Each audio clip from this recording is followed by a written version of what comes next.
I used to believe houses were honest things. Walls stayed where they were built.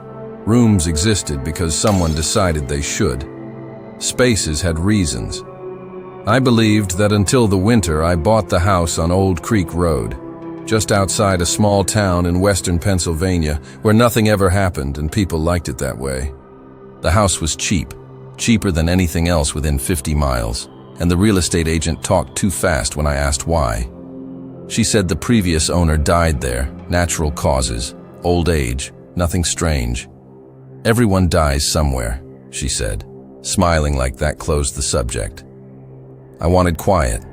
I wanted isolation. I wanted a place where my thoughts couldn't echo back at me from other people.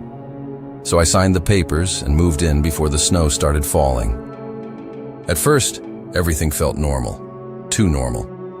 The house was old but solid. 2 stories, a basement, a narrow attic, wood floors that creaked in the right places, pipes that complained when it got cold, the kind of house that sighed at night like it was settling into sleep. I liked that. It felt alive in a harmless way. The town itself barely acknowledged me. There was a diner by the highway where the same 4 trucks were always parked, a gas station with 1 working pump, a post office that closed early. When people asked where I lived and I told them the address, their faces changed just a little. Not fear exactly, more like recognition mixed with relief that it wasn't their problem anymore. I ignored that. Small towns had long memories. Rumors outlived facts. The first sign something was wrong came as a sound. It happened late one night while I was lying in bed, staring at the ceiling, listening to the wind move through the trees outside. There was a soft knock somewhere inside the house.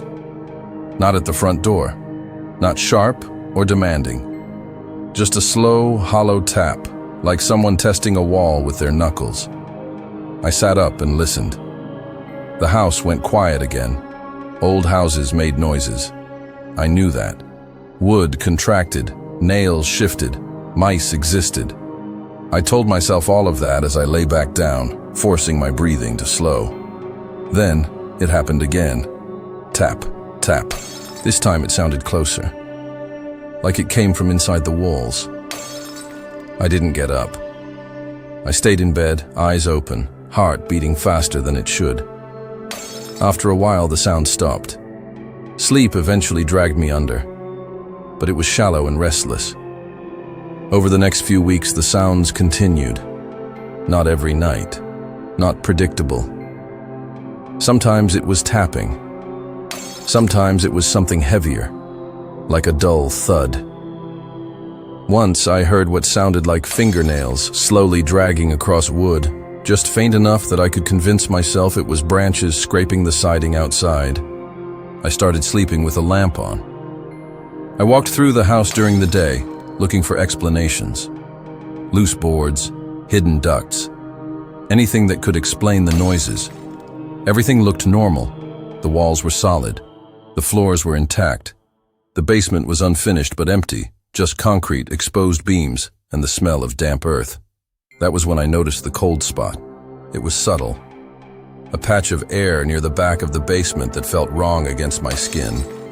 Colder than the rest of the room, even though the heater was running. I held my hand out and felt the temperature drop sharply, like I'd stepped closer to an open freezer. The wall there looked no different than the others. Poured concrete, painted over decades ago. No cracks, no seams. I pressed my palm against it and felt something else. A vibration. So faint I almost missed it. Like something on the other side was moving very slowly.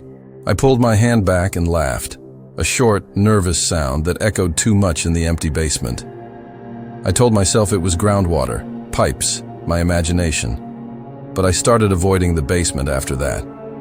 The dreams came next. I dreamed of narrow spaces, hallways that went on too long, rooms without corners, doors that led back to themselves. In the dreams, I was always being watched, not from behind or above, but from the sides, like the walls themselves had eyes.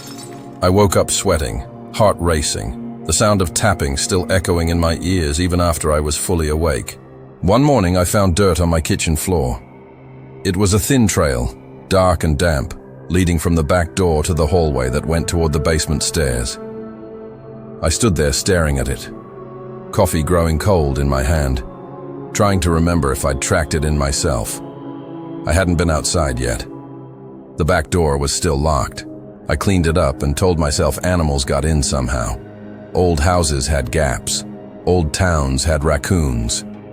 I started locking my bedroom door at night. A week later, I noticed something that broke whatever fragile sense of control I still had. I was reorganizing the storage closet under the stairs, moving old boxes left by the previous owner, when I realized the space felt deeper than it should.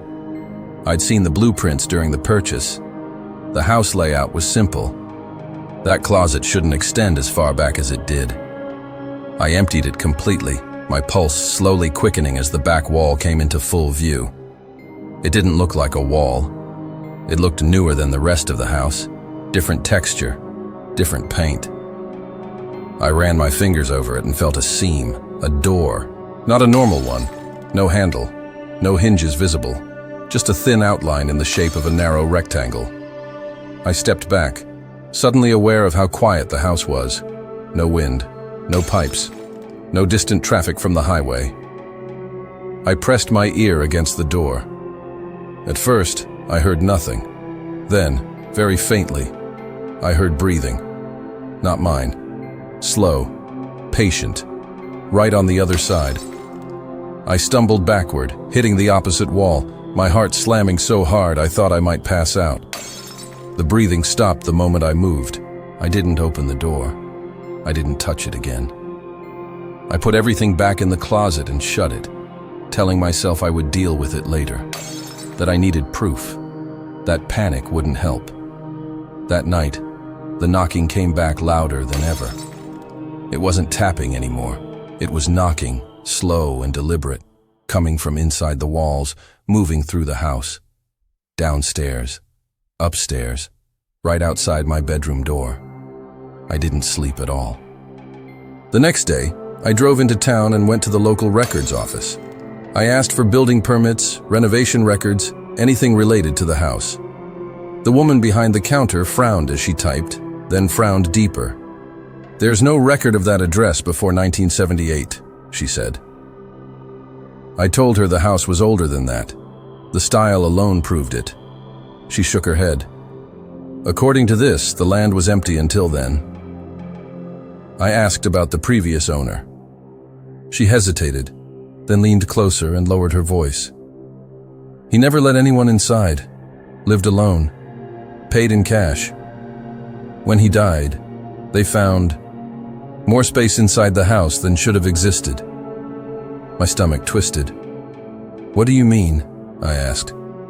She straightened up and said she didn't know, that the file was incomplete, that I should talk to the sheriff if I had concerns. I didn't. I went home instead. That was when I found the door in the hallway upstairs. It hadn't been there before. I was sure of it. A narrow door, the same shape as the one in the closet, set into the wall between the bathroom and the spare bedroom. No handle, no hinges. I stood in front of it for a long time, listening. Nothing. I touched it, and it was warm. The house felt different after that. Smaller, tighter, like the walls had moved in while I was gone. Sounds carried strangely. My own footsteps sounded delayed, like something was walking a half-second behind me. I started seeing shadows where they shouldn't be, shapes in my peripheral vision that vanished when I turned my head. Doors I knew I'd closed, standing open just a crack. I stopped using half the house. The smell came next. Old, damp, like soil mixed with something metallic. It seeped out of the walls at night, filling the air until breathing felt heavy and wrong. I finally opened the door under the stairs 3 nights later. I don't know why. Curiosity. Desperation. The feeling that whatever was happening would keep happening whether I acknowledged it or not. The door opened inward without a sound. Beyond it was a narrow staircase leading down, not into the basement. The walls were close, unfinished, dirt packed hard against old wooden supports. The air was colder than anything I'd ever felt. My breath fogged instantly. I stood there for a long time, listening to my own heartbeat, waiting for something to move. Something did. From deep below, there was a slow scraping sound, like something being dragged across the ground. I should have closed the door. I should have left the house. Instead, I stepped inside. The stairs went down farther than they should have, farther than the foundation allowed. My phone lost signal after the first few steps. The light from the house faded behind me, swallowed by the dark. At the bottom was a hallway.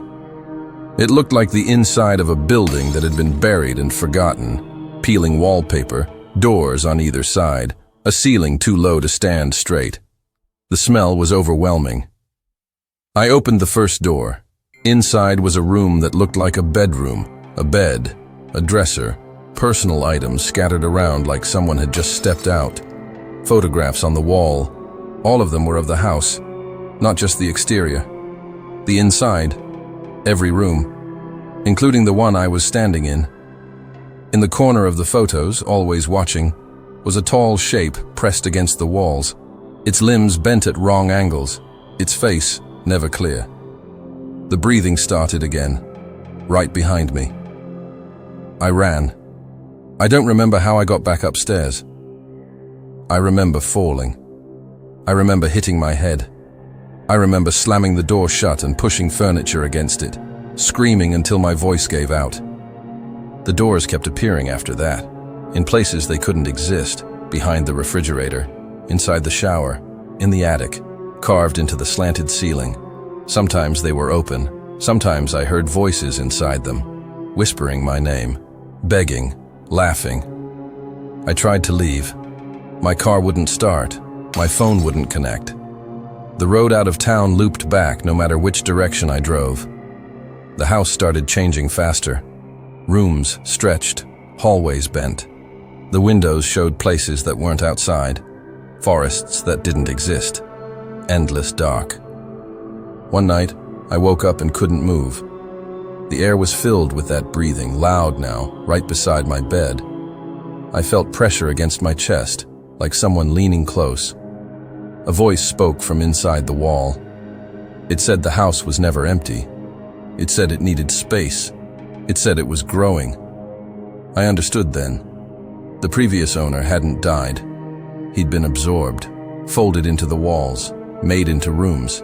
The house was hungry. The last thing I remember clearly is standing in the hallway, every door open, every room watching me, the walls pulsing like something alive beneath the surface. I felt the floor give way under my feet, felt myself falling into darkness that smelled like earth and blood and old air. If you're hearing this, it means the house let my voice out, even if it didn't let me leave. I can hear the knocking now. It's closer than ever. And I know it's not coming from inside the walls anymore. It's coming from the room it just made for you.